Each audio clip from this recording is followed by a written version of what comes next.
On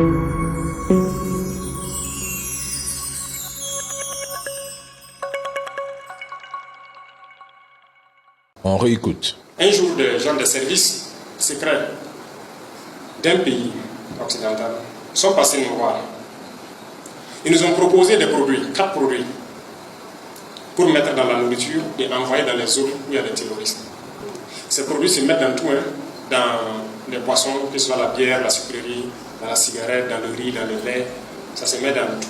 Et il y a un des produits, son travail c'est de tuer le cerveau. C'est-à-dire pour que la personne ne puisse plus réfléchir. Un des produits, ça c'est la capacité physique. Si la personne était capable de courir 12 km au cours de quelques années, ça serait peut-être 6 km, 4 km, il devient faible.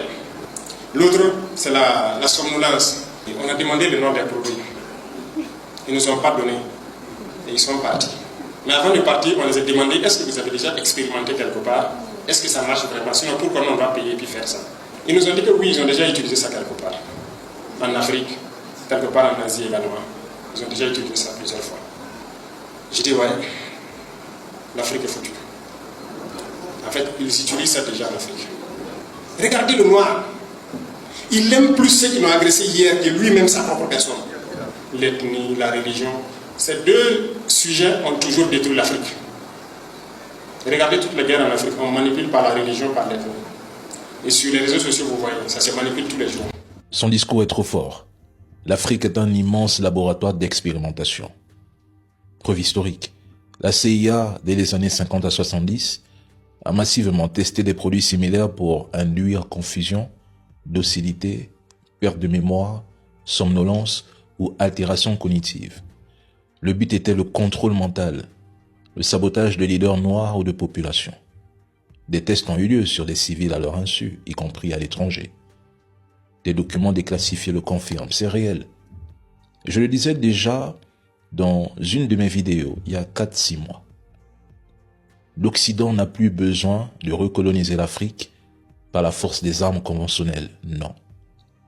En Afrique, la guerre moderne est asymétrique, cognitive et biologique. Pour eux, c'est plus efficace, moins visible et surtout plus rentable. L'histoire des ethnies en Afrique, moi je le dis, c'est une tragédie orchestrée depuis la conférence de Berlin, et même c'est une honte. Les puissances coloniales ont tracé des frontières absurdes au crayon, regroupant des peuples rivaux, séparant les mêmes familles, créant ainsi des États artificiels où la loyauté ethnique prime souvent sur la nation. Quel est le résultat? Les gens se divisent naturellement. Telle ethnie doit se méfier de l'autre, c'est la guerre. Pourquoi le pouvoir? Ils s'entretuent. On arme un groupe contre un autre. On finance des milices ethniques. On diffuse via radio, réseau, imam, pasteur, des récits de victimisation. Les frontières héritées aggravent tout. Des pays voisins qui se détestent. Des individus qui deviennent xénophobes, qui crient à l'étranger, son propre frère africain. Et puis la religion s'ajoute comme un accélérateur explosif. Ils ne se rendent même pas compte que tout est manipulation, division, haine. Le combat est long, il est profond. Je pense qu'il faut vraiment réformer le système éducatif, sinon, moi je vous le dis clairement, nous sommes foutus, perdus.